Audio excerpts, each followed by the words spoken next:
एक गांव में उपाध्याय नाम का एक विद्वान ब्राह्मण रहता था। एक दिन जब उसे यह पता चला कि महात्मा बुद्ध पास के ही एक गांव में अपने शिष्यों के साथ प्रवचन कर रहे हैं, तभी उसके मन में एक जिज्ञासा उठी कि क्यों ना महात्मा बुद्ध के पास जाया जाए और जो ढेर सारे प्रश्न उसके मन में उठ रहे हैं उनके उत्तर महात्मा बुद्ध से जान लिए जाए और इसी बहाने महात्मा बुद्ध के भी दर्शन हो जाएंगे। अपनी इसी जिज्ञासा के साथ वह महात्मा बुद्ध के प्रवचन सभा में पहुंचा और महात्मा बुद्ध को देखते ही प्रणाम किया।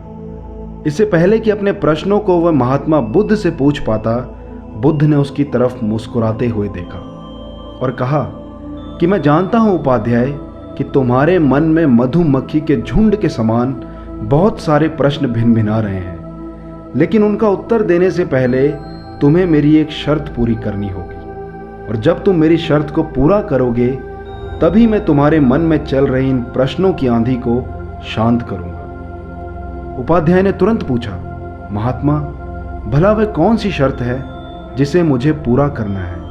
महात्मा बुद्ध ने कहा कि अगला 1 वर्ष तुम्हें यहीं मेरे पास बिताना होगा और उस 1 वर्ष के दौरान मौन धारण करते हुए तुम्हें निरंतर ध्यान अभ्यास करते रहना होगा। 1 वर्ष बाद जब तुम अपना मौन तोड़ोगे तो तुम मुझसे कुछ भी प्रश्न कर लेना, मैं तुम्हें अवश्य उत्तर दूंगा, मैं तुम्हें वचन देता हूं। उपाध्याय शर्त को सुनकर कुछ चिंतित हुआ और मन ही मन सोचने लगा कि 1 वर्ष केवल मौन रहना है और तब यह व्यक्ति उत्तर देगा और क्या पता वह उत्तर सही हो या नहीं और मेरा 1 वर्ष बिल्कुल व्यर्थ चला जाए। वह दुविधा में पड़ गया और झिझक भी रहा था।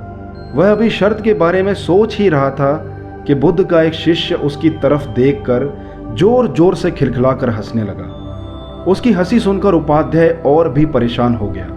उसने उस शिष्य से कहा कि तुम कौन हो और मुझ पर हंस क्यों रहे हो? शिष्य ने तुरंत उत्तर दिया, मेरा नाम सारीपुत्र है और मैं महात्मा बुद्ध का ही शिष्य हूं। इनकी बात तुम बिल्कुल मत सुनना, यह बहुत बड़े धोखेबाज हैं। इन्होंने मुझे भी धोखा दिया है। धोखेबाज?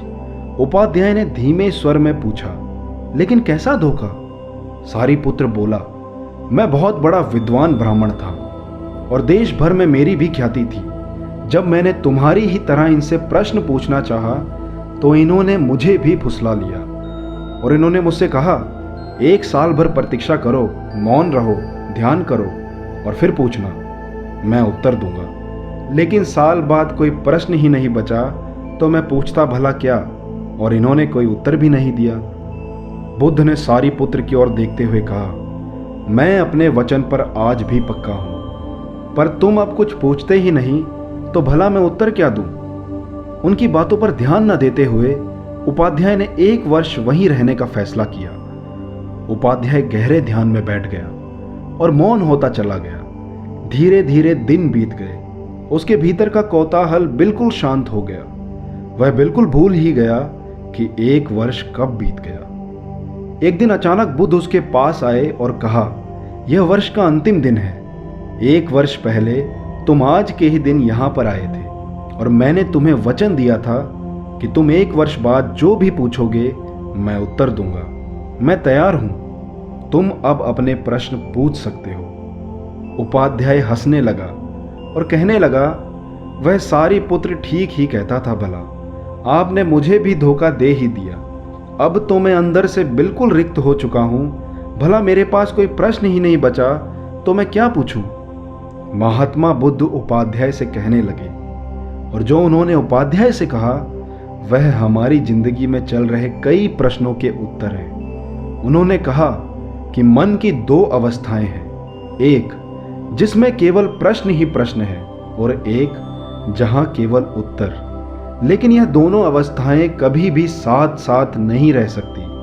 यदि तुम अभी भी प्रश्न पूछ रहे होते तो तुम उत्तर ग्रहण ही नहीं कर सकते और मैं उत्तर दे सकता हूं लेकिन तुम उसे ले ही नहीं सकते। यदि तुम्हारे भीतर प्रश्न उठना बंद हो गए हैं तो मुझे उत्तर देने की कोई जरूरत ही नहीं है, तुम्हें उत्तर स्वयं मिल जाता है। इसका मतलब यह है कि किसी प्रश्न का उत्तर नहीं दिया जा सकता, बल्कि मन की एक ऐसी अवस्था उपलब्ध करानी होती है जहां कोई प्रश्न ही नहीं उठता। मन की प्रश्न रहित अवस्था ही एकमात्र उत्तर है। यही तो मौन रहने की पूरी प्रक्रिया है। प्रश्नों को खत्म कर देना, भीतर चल रहे कोलाहल को शांत कर देना। जब भीतर की बातचीत रुक जाती है तो ऐसा असीम मौन छा जाता है कि जिसमें हर चीज का उत्तर मिल जाता है और हर चीज सुलझ जाती है।